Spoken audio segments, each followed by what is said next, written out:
En el opulento salón del restaurante Le Grand Palais, donde la élite de la ciudad celebraba una gala benéfica, el aclamado director de orquesta Maximiliano Dubois se sentía prisionero de un luto que ya duraba 20 años. El lujo a su alrededor era un recordatorio constante de su vacío interior. De repente, una joven menuda, vestida con harapos, se abrió paso entre los invitados con el hambre pintada en el rostro y una mirada perdida. Se detuvo frente al imponente piano de cola y susurró una pregunta que heló el ambiente.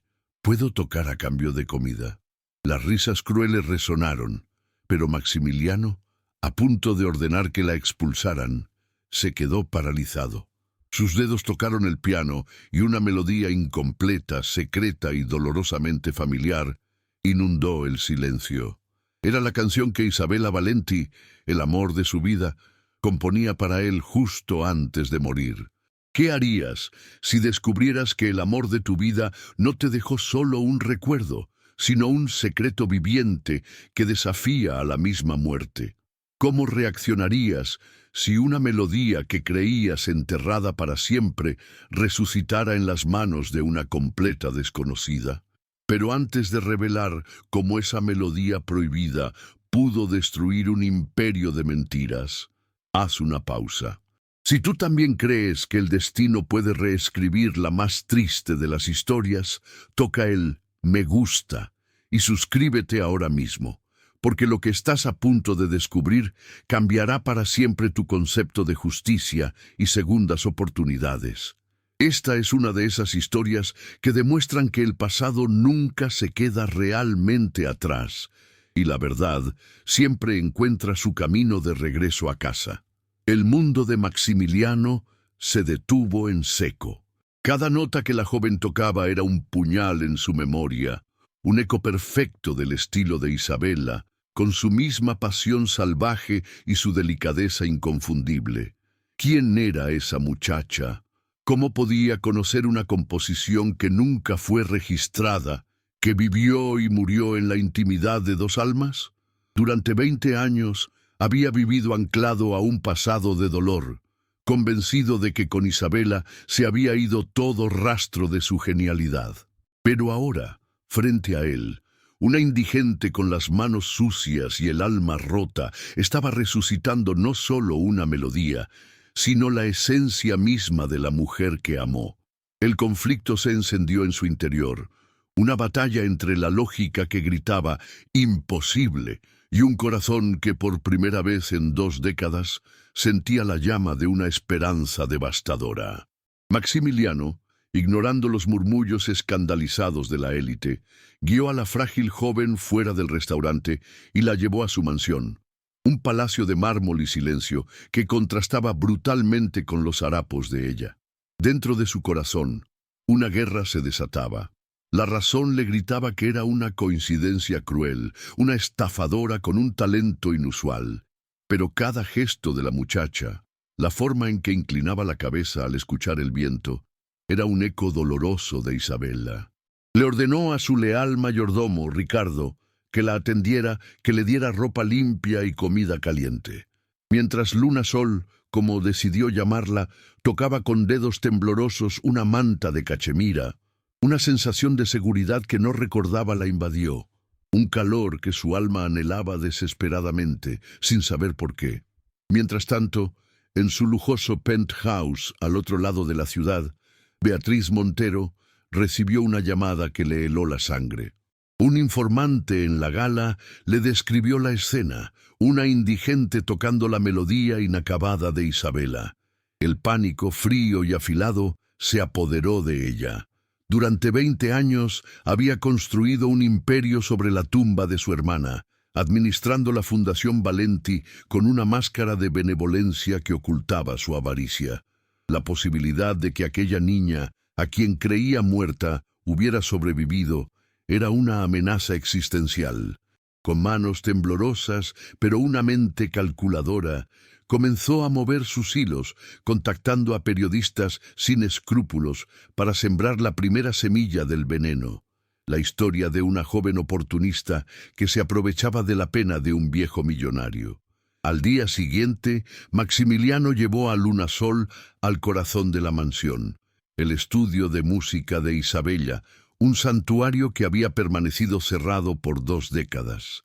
El polvo danzaba en los rayos de sol, y el aire olía a partituras viejas y a perfume de gardenias, el favorito de ella. Se sentó ante el piano de cola, el mismo donde Isabella compuso sus obras maestras, y tocó los primeros compases de una sonata extremadamente compleja que solo ellos 2 conocían. Se detuvo y con la voz cargada de una esperanza que lo aterrorizaba, le susurró: «Ahora tú». Lunasol cerró los ojos y, como si sus manos tuvieran memoria propia, continuó la pieza no solo con una técnica impecable, sino con el alma misma de su creadora, arrancándole a Maximiliano un sollozo que había guardado durante 20 años. La respuesta de Beatriz no se hizo esperar. A la mañana siguiente, el titular de un periódico sensacionalista gritaba: «El maestro y la vagabunda, genio manipulado o estafadora maestra». La noticia cayó como una bomba. Maximiliano sintió una furia protectora que no había experimentado en años, pero Lunasol se derrumbó. Las palabras crueles la transportaron de nuevo a la calle, al desprecio y la invisibilidad. La duda envenenó su mente. ¿Y si de verdad era una impostora? ¿Y si todo era una cruel fantasía? Al ver su angustia, Maximiliano tomó su rostro entre sus manos, mirándola con una determinación inquebrantable. «No los escuches. Tú eres la prueba viviente de que la música tiene alma. Juntos vamos a encontrar cada pieza de tu pasado y les demostraremos a todos quién eres realmente». Beatriz Montero, consumida por un pánico helado que se disfrazaba de furia, observaba la ciudad desde su penthouse de cristal, sintiendo que los muros de su imperio de mentiras comenzaban a temblar. La campaña mediática no había sido suficiente. La conexión entre Maximiliano y esa muchacha era más fuerte de lo que había anticipado. Con una frialdad que la caracterizaba, tomó su teléfono y marcó un número guardado bajo un nombre anónimo. Su voz fue un susurro venenoso y directo. «Quiero que le den un susto, uno que no olvide jamás. Hagan que parezca una vagabunda inestable y peligrosa, alguien de quien un hombre como Dubois querría deshacerse de inmediato». No buscaba matarla, no todavía. Su objetivo era más cruel. Quería quebrar su espíritu y aislarla, devolviéndola al infierno del que había salido. El ataque ocurrió al atardecer, en los jardines de la mansión, un lugar que Lunasol había comenzado a considerar un santuario. Mientras regaba unas gardenias, recordando un aroma que le resultaba extrañamente familiar, 2 hombres corpulentos emergieron de las sombras. No dijeron una palabra, pero sus intenciones eran claras. La acorralaron contra un muro de piedra y uno de ellos le susurró al oído: «Hay legados que es mejor dejar enterrados». El grito de terror de Lunasol alertó a Ricardo, quien corrió en su ayuda, pero el daño ya estaba hecho. Cuando Maximiliano llegó, encontrándola temblando en el suelo, una furia volcánica, protectora y primitiva, se apoderó de él. En sus ojos no había miedo, sino la promesa de una guerra sin cuartel. Beatriz había cruzado una línea que él jamás perdonaría. Mientras Maximiliano la sostenía en sus brazos, tratando de calmar sus sollozos, el trauma del ataque actuó como una llave violenta en las cerraduras de su memoria. Un destello cegador inundó su mente, no una imagen clara, sino una ráfaga de sensaciones. El olor a metal quemado, el sonido de cristales rotos y, sobre todo, un dolor agudo en su cuello, como si algo le hubiera sido arrancado con violencia. Una estrella fría, balbuceó, tocándose el cuello instintivamente. «Me la quitaron». Maximiliano la miró, confundido al principio, pero luego una idea electrizante recorrió su mente. Isabella le había regalado a su hija recién nacida un medallón de platino, un colgante único con la forma de una clave de sol incrustada de diamantes. ¿Podría ser ese el objeto perdido? Esa noche, la dinámica entre ellos cambió para siempre. Ya no eran solo un mentor y una protegida, eran dos almas unidas contra un enemigo común, unidas por el amor a Isabela. Maximiliano la llevó a la biblioteca, encendió la chimenea y con una determinación de acero en la voz, le prometió que no descansaría hasta encontrar cada pieza de su pasado y hacer que Beatriz pagara por cada lágrima derramada. Contrató al mejor equipo de investigadores privados del país, dándoles una sola pista: buscar un medallón de platino, una estrella fría, robada a una niña hace 20 años. Beatriz, en su desesperado intento por separarlos, solo había logrado algo impensable. Había forjado una alianza inquebrantable y había dado al hombre más poderoso de la ciudad una razón para destruirla. Los investigadores privados no tardaron en llamar, y la noticia que trajeron fue la pieza que faltaba en el rompecabezas del pasado.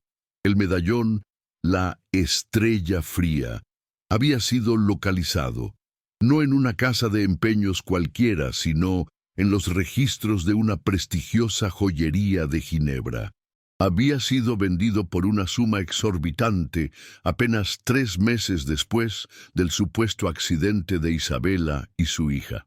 El vendedor, cuya firma estaba claramente registrada en los documentos de la transacción, no era otro que Beatriz Montero. Al escuchar esto, Maximiliano no sintió sorpresa, sino una furia fría y calculadora. Sus nudillos se pusieron blancos al apretar el teléfono. Luna Sol, a su lado, dejó caer una lágrima silenciosa, no de tristeza, sino de una dolorosa y abrumadora validación. La prueba era irrefutable. La codicia de su tía había dejado un rastro imborrable. Pocos días después, mientras la estrategia legal se ponía en marcha, Ricardo, el mayordomo, se acercó a Maximiliano con una pequeña caja de madera que había encontrado en el fondo de un viejo baúl.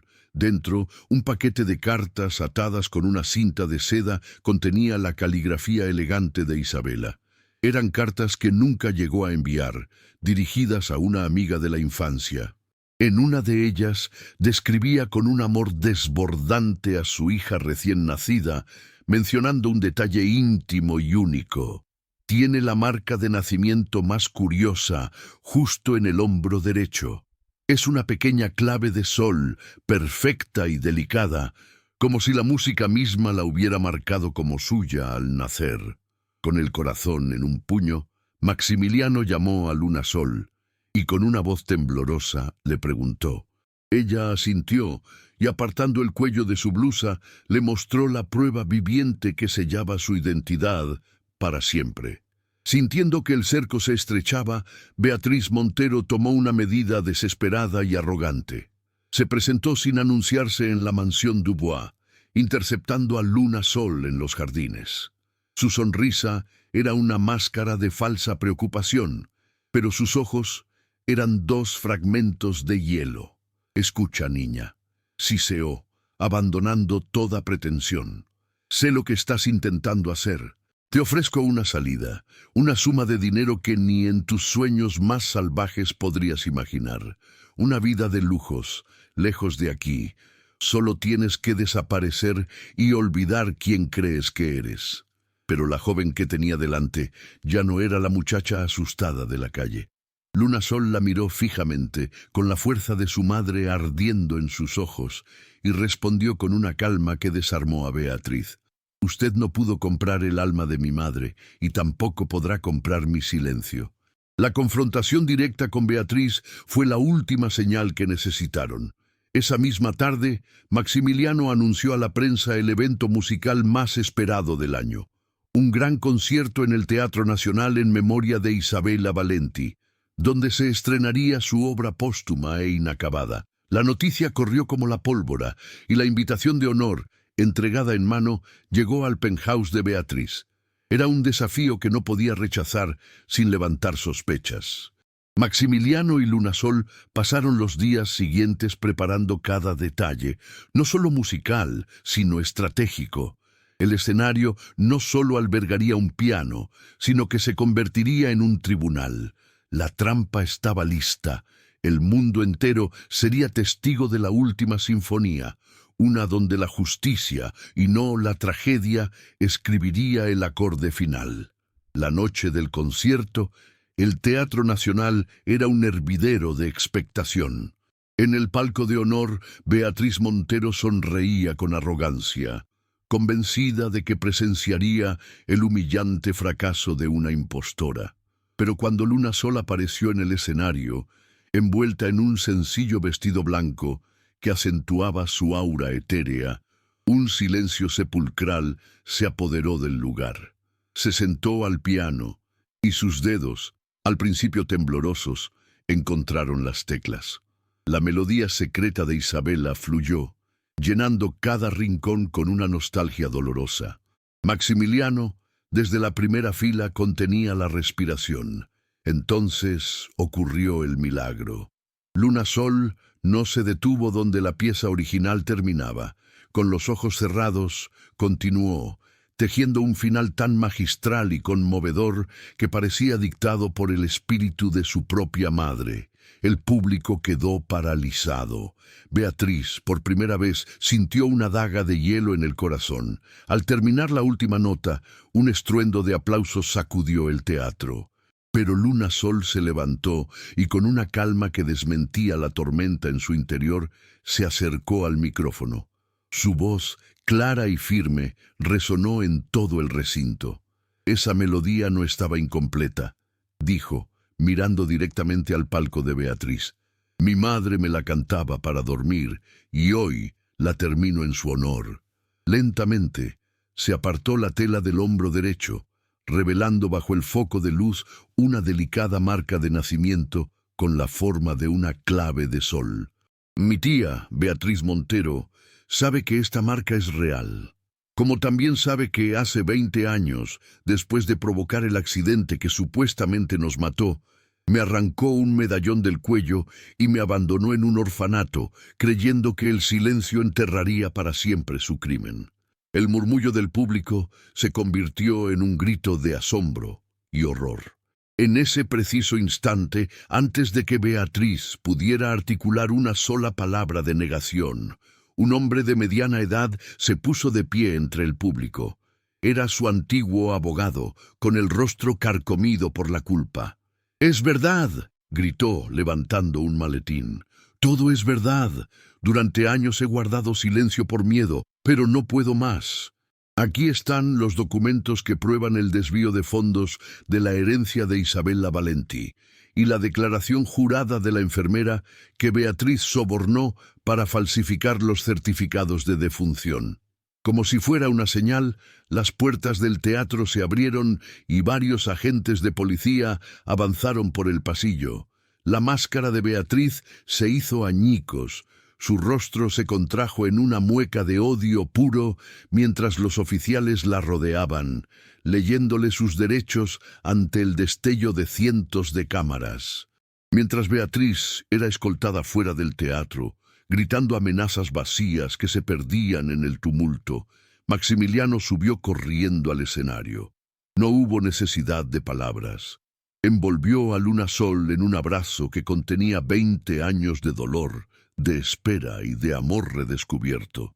Las lágrimas de ambos se mezclaron, sellando no solo el final de una pesadilla, sino el comienzo de una nueva vida.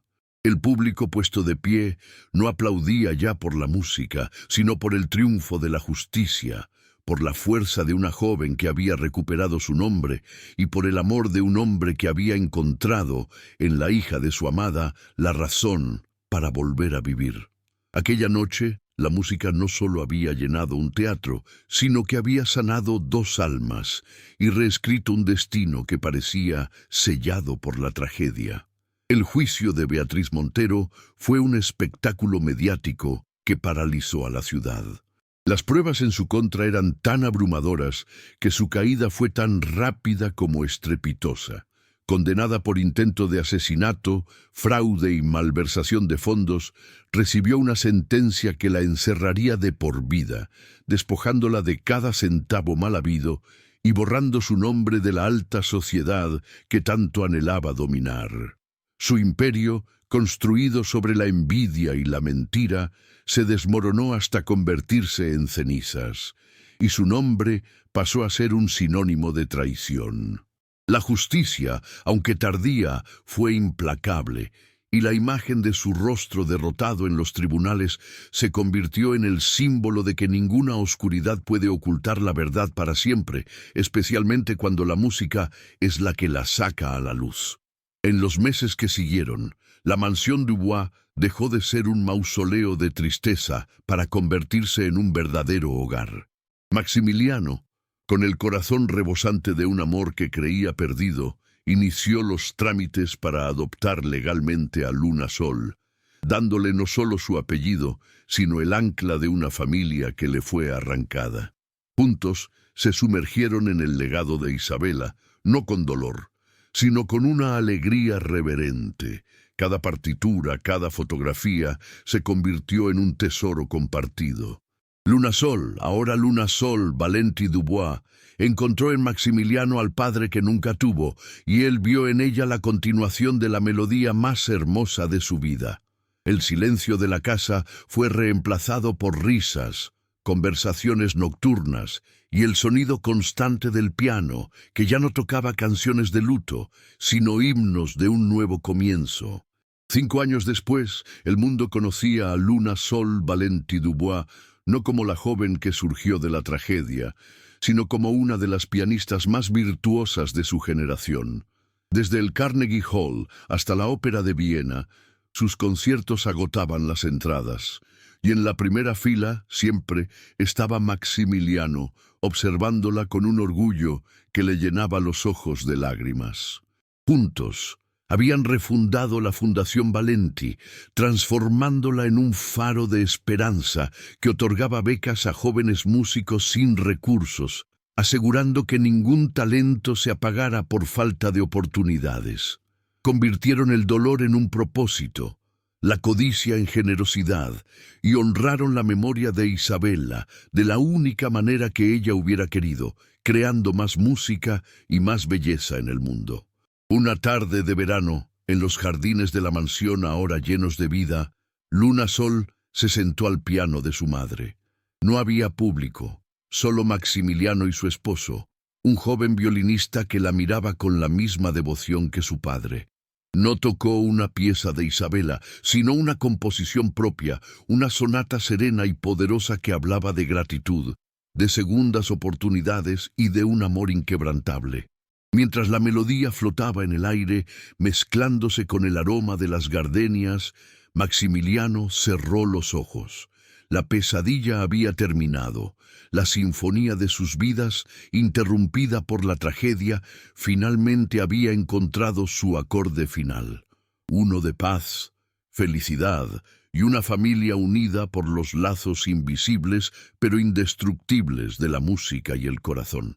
La historia de Maximiliano y Luna Sol es la prueba irrefutable de que el verdadero amor no muere, sino que se transforma, encontrando nuevos cauces para seguir fluyendo a través del tiempo. Su viaje no fue solo una búsqueda de justicia contra la traición de Beatriz, sino una sanación profunda de dos almas rotas por el silencio y la soledad. Él, un hombre atrapado en el mausoleo de sus recuerdos, y ella, una joven sin pasado, encontraron el uno en el otro las piezas que les faltaban. Juntos, no solo completaron la melodía inacabada de Isabela, sino que compusieron una nueva sinfonía, la de una familia forjada en la adversidad, unida por la lealtad y destinada a demostrar que ni la muerte ni la maldad pueden apagar la luz de un legado nacido del corazón. Su travesía nos enseña que el destino, a veces, escribe sus mejores historias con la tinta de lo imposible. Demuestra que una segunda oportunidad no es solo un regalo, sino un derecho del alma que se niega a rendirse. Luna Sol no solo recuperó un nombre y una fortuna, recuperó su derecho a existir, a amar y a ser amada. Maximiliano no solo encontró a la hija de la mujer que amó, encontró la redención y un propósito que dio un nuevo significado a su vida. Su victoria es un faro de esperanza para todos aquellos que sienten que han perdido la batalla, un recordatorio de que, incluso en la noche más oscura, la verdad y el amor son las fuerzas más poderosas del universo, capaces de reescribir el final más trágico y convertirlo en el más bello de los comienzos. La jornada de ellos demuestra que el amor, forjado en el dolor y la verdad, es la fuerza más poderosa del universo. Si esta historia de redención ha tocado tu alma, compártela para que más personas crean en lo imposible. Y suscríbete para más relatos donde el bien siempre triunfa, sin importar cuán oscura sea la noche. Deja tu me gusta si tú también crees que la música del corazón nunca se puede silenciar, y únete a nuestra comunidad de apasionados por historias donde la justicia y el destino siempre encuentran el camino. Juntos vamos a celebrar los giros inesperados que solo una melodía eterna puede crear. Hasta la próxima gran historia.